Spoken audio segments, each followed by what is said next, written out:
Abra sua Bíblia no Evangelho segundo Marcos, capítulo 9.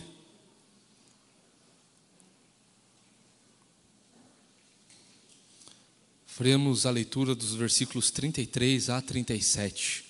Evangelho segundo Marcos, capítulo 9, versículos 33 a 37.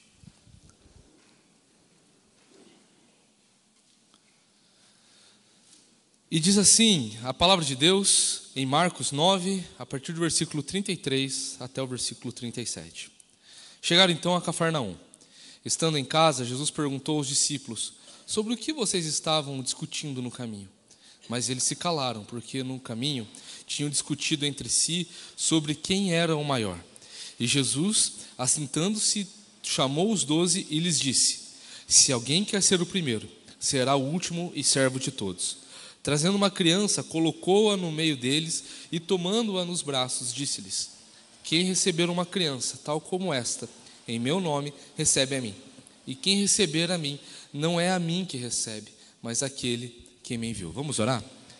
Bondoso e querido Deus, obrigado pela tua palavra. Palavra que é fonte de vida eterna, que mostra de uma forma escancarada a sua vontade para as nossas vidas e que nos faz, Pai, meditar naquilo que nós temos pecado contra o Senhor. Que nessa manhã, Deus, sejamos confrontados pelo Seu Santo Espírito, que ministra em nossas vidas, através da Tua Palavra, a vontade de Jesus Cristo, para que nós sigamos e vivamos, Pai, para agradar o Seu coração. Te louvamos, Deus, em Teu nome, Jesus. Amém. Meus irmãos, queria fazer uma pergunta para vocês, e para você pensar por um instante no lugar onde vocês estão, do que vocês mais se orgulham, daquilo que vocês mais têm, tipo, nossa, essa realização minha é das coisas mais importantes que eu já fiz, disso eu me orgulho e disso eu não abro mão de jeito nenhum. Daquilo que você mais se orgulha, qual que é o que mais se destaca? Será o seu emprego, seu status, seus bens, a sua personalidade, a sua história, a sua criação? Nós somos tentados e condicionados pela sociedade a entender que o orgulho é algo muito bom, muitas vezes. Isso é falado de tantas outras formas e comunicado de tantas outras formas, como se fosse algo muito bom, algo até virtuoso, mas não é isso que a palavra de Deus nos ensina. O orgulho, ele na verdade é um dos pecados mais comuns e que estão cauterizados, incrustados em nós. E que muitas vezes nós não enxergamos o quão distantes de Deus nós nos colocamos por causa do orgulho. Às vezes nós olhamos para os nossos irmãos ou para as pessoas que estão à nossa volta, por causa dos nossos bens, por causa das nossas qualidades, nós nos sentimos superiores a eles. Por causa do nosso orgulho, se é demonstrada a arrogância, porque nós temos algum status na sociedade, ou algum cargo na igreja, ou até mesmo algum outro tipo de título ou rótulo que nós insistimos em carregar para mostrarmos para os outros que nós somos melhores. Ou até mesmo nós somos egoístas, invejosos, porque nós somos, na verdade, gananciosos. Nós somos aqueles que desejam outras coisas, cobiçamos os bens do nosso próximo. Nós queremos disputar e rivalizar a todo momento, porque nunca estamos satisfeitos no lugar onde Deus nos colocou. No entanto, nós aprendemos na palavra de Deus que Jesus, ele nos ensina que a real grandeza, essa grandeza que nós cantamos aqui, que nós lemos aqui no Salmo 138, essa real grandeza só está de verdade na sua humildade. Jesus nos ensina que a grandeza real está na sua humildade. O orgulho, meus irmãos, ele é a barreira que nos mantém distantes de nos arrependermos dos nossos pecados diante de Deus e também de exercermos o amor ao próximo. O nosso orgulho, o nosso senso de justiça própria nos faz muitas vezes nos olharmos para nós mesmos como alguém que é superior aos outros e porque eu tenho um status, ou porque eu tenho bens, ou porque eu não estou satisfeito com aquilo, porque o outro não merece, eu mereceria. E nós encontramos isso aqui nessa passagem. Encontramos que os discípulos aqui, eles estavam vivendo isso. Eles estavam vivendo uma vida de orgulho, junto com Jesus ali, junto com Jesus. Os valores do reino de Deus estão em direta oposição a esses valores que o mundo nos coloca e que aqueles discípulos também precisavam combater, estariam a ponto de ser confrontados por Jesus ali naquele momento. Jesus ensina, então, que a grandeza é, de verdade, aquilo que o coração expressa na sua humildade. A verdadeira grandeza está na humildade de Jesus. E a ideia de grandeza aqui para o mundo, muitas vezes, quando nós falamos, a ideia de grandeza é exercer poder sobre os outros, oprimir os outros, ser melhor e se achar melhor do que os outros. E a ideia de grandeza do reino de Deus é o contrário disso. É por isso que o evangelho é a loucura nesse mundo. É uma loucura. Porque a ideia de grandeza no reino de Deus é servir a todos, ser o último, não ter primazia. Isso é ser grande, segundo as palavras de Jesus. Olha só que interessante, no versículo 31, no mesmo capítulo, Jesus tinha acabado de falar sobre o caminho de sacrifício para onde ele estava indo. Porque ensinava os seus discípulos e lhes dizia: o Filho do Homem será entregue nas mãos dos homens, e estes o matarão. Mas 3 dias depois da sua morte, ressuscitará. Jesus estava mostrando para os seus discípulos a importância daquilo que ele veio fazer. Jesus estava falando sobre autossacrifício. Jesus falou sobre o seu próprio sofrimento e a sua morte. E no mesmo caminho, isso aqui, enquanto eles estavam passando pela Galiléia, a parte mais norte de Israel, eles estavam indo em direção a Cafarnaum, onde eles estão nesse texto aqui que nós lemos agora pela manhã. Quando eles chegaram lá, eles entraram na casa e Jesus percebeu que eles conversavam alguma coisa ao longo desse caminho. Nesse mesmo caminho que Jesus estava falando sobre o seu autossacrifício. Ao mesmo tempo que Jesus estava falando sobre o seu autossacrifício, os discípulos estavam pensando na sua autopromoção. Os discípulos estavam preocupados com o seu próprio status e grandeza. Os discípulos estavam brigando por saber quem era melhor e quem que era o maior entre eles. Quem teria maior primazia entre eles ali. Eles não haviam compreendido ainda que a verdadeira grandeza estava naquilo que Jesus estava fazendo.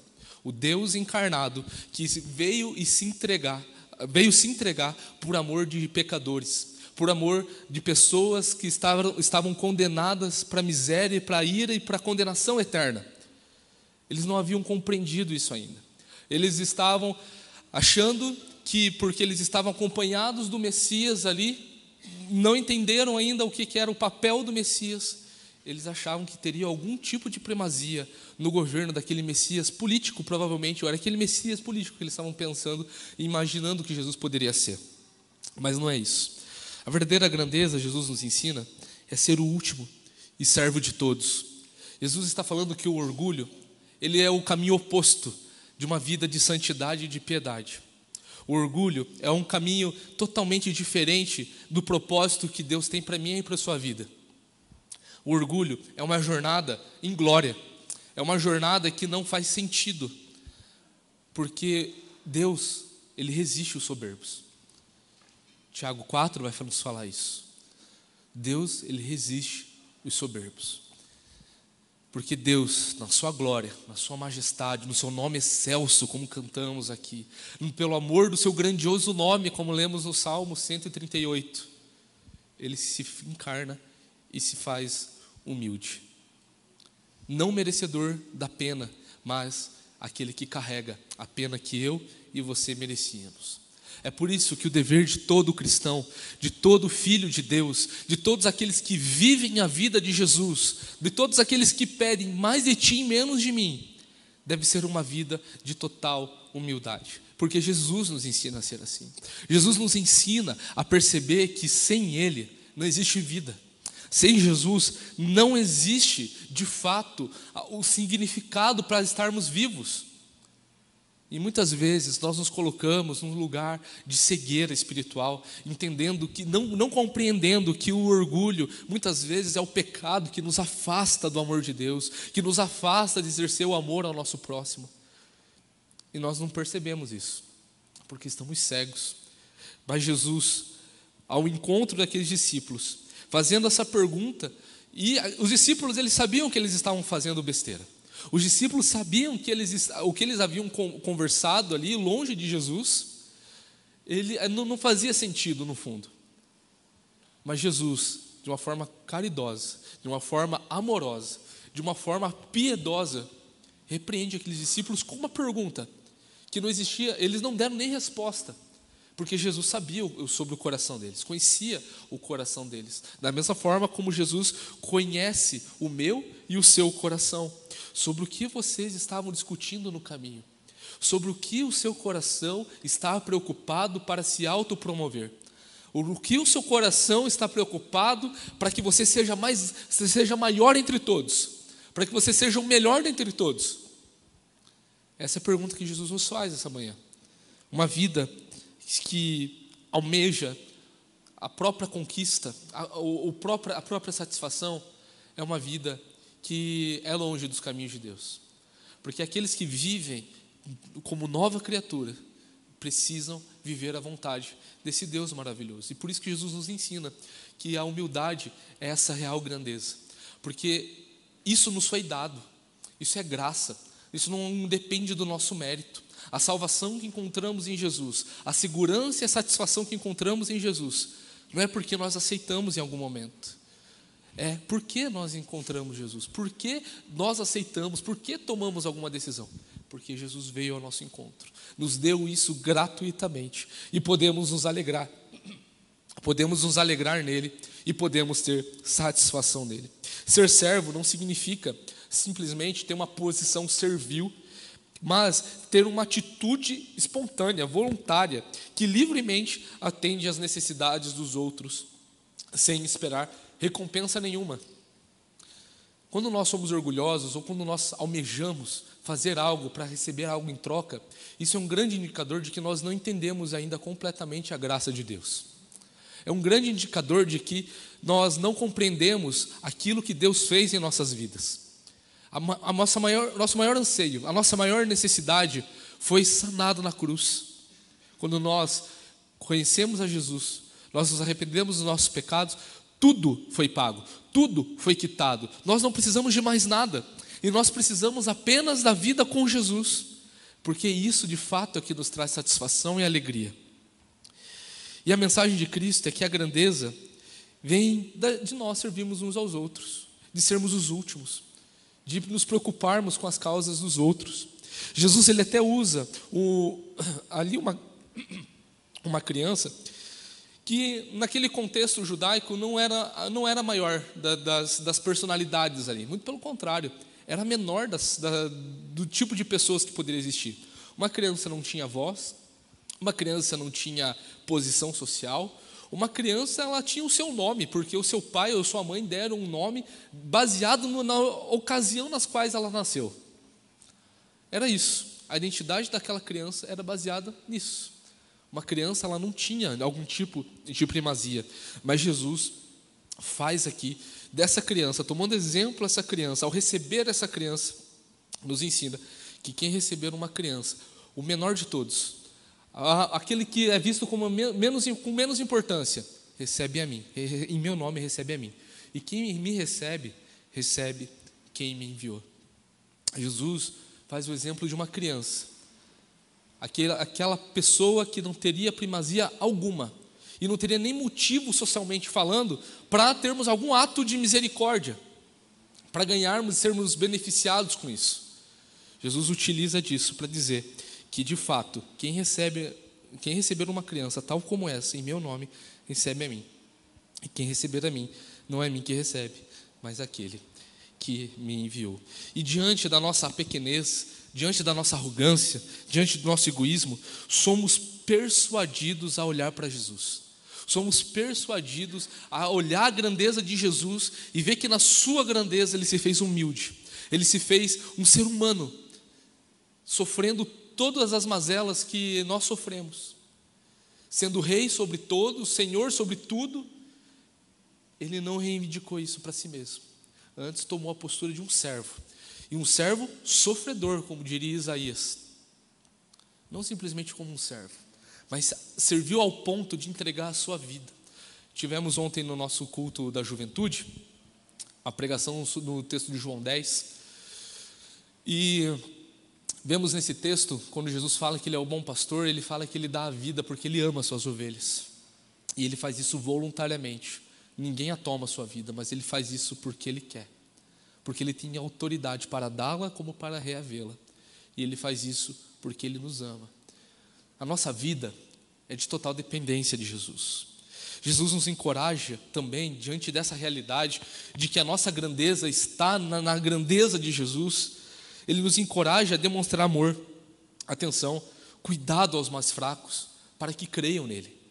Da mesma forma, como nós vamos praticando os ensinamentos de Cristo, nós também estamos sendo cuidados e pastoreados por Ele. E nós precisamos lembrar disso. Precisamos lembrar que a grandeza de Jesus é o que nos satisfaz, é o que nos basta, é o que nos dá de fato alegria eterna. É muito bom ter bens, claro. Os bens são meios que o Senhor nos dá para administrarmos, para abençoarmos uns aos outros, para cuidar das nossas famílias. Mas nós precisamos ter a compreensão de como isso também manifesta o caráter de Deus nas nossas vidas, a sua bondade, e de como nós estamos servindo ao Senhor com os nossos recursos, com os nossos talentos, com os cargos que nós ocupamos. Nós não somos chamados para exercermos graus de autoridade para oprimir os outros. Muito pelo contrário. Quanto maior a responsabilidade, maior o serviço. Quanto mais alto o Senhor nos coloca na visão dos homens, mais Ele está nos pedindo para que sejamos os últimos. Essa é a loucura do reino de Deus, onde nós, ao mesmo tempo que o mundo nos fala que quanto maior você é, mais importante você é, Jesus, a pessoa mais importante de todo mundo, está nos falando: você quer ser importante? Seja o último. Sirva a todos. Essa é uma loucura, a loucura do reino de Deus. Uma mentalidade do reino de Deus. Uma mentalidade do próprio Deus, que é o nosso Rei, que é o nosso Senhor. Comecei com uma pergunta, com aquilo que você mais se orgulha. E eu quero terminar com uma outra pergunta. Como que você pode refletir a grandeza de Jesus hoje? Como que isso tem sido refletido na sua vida? E como você pode refletir a partir de hoje essa grandeza de Jesus? Como? Cada um tem a sua história, cada um tem a sua rotina, cada um tem seu contexto, mas independente disso tudo, somos chamados por Jesus a exercermos humildade, misericórdia, sermos agentes da graça de Deus no lugar onde nós estamos, e assim glorificar o nome daquele que de fato é grande. Resplandecer a glória de Cristo em nossas vidas e sermos uma fonte de alegria e uma fonte também de cuidado e alento para aqueles que ainda não conhecem a Cristo, para que venham participar dessa vida de humildade, dessa vida de contentamento, dessa vida de contemplar a grandeza daquele que é o grande Senhor, o Rei dos Reis. E nós somos desafiados a todo momento a exercer isso. E devemos viver uma vida que reflete a grandeza de Jesus hoje, na sua humildade, sendo os últimos, servindo a todos. E é um desafio, Vai exigir nosso tempo, isso vai exigir o nosso caráter, vai exigir dos nossos recursos, vai exigir até mesmo do nosso próprio ego, principalmente. Mas a pergunta que devemos também fazer é: Jesus, o que te agrada? Me ensina a ser como o Senhor, me faça parecido contigo, porque é importante isso. Somos chamados a viver uma nova vida, e essa vida é a vida com Jesus e também a vida de Jesus. Amém? Vamos orar, meus irmãos? Bondoso Deus, o Senhor é grande, o Senhor é maravilhoso e o Senhor é digno de receber toda a honra e toda a glória. Querido Deus, nos perdoe, Pai, porque muitas vezes arrogamos primazia para nós mesmos, somos tolos como os discípulos aqui demonstraram a sua tolice, mas nesse mesmo amor, nessa mesma graça, somos repreendidos pelo Senhor, porque não estamos desamparados, muito pelo contrário, estamos contigo, vivemos uma vida com o Senhor e precisamos da sua graça a todo momento. Nos perdoe, Deus, se somos arrogantes, se somos imisericordiosos, se somos pessoas gananciosas e que exercem algum tipo de superioridade ou oprimimos o nosso próximo. Nos perdoe disso, Senhor, e nos faça segundo segundo a sua semelhança, Jesus, a fim de exercermos a humildade, a fim de sermos os últimos, como o Senhor nos ordena, a servir a todos, a fim de glorificar o seu santo nome.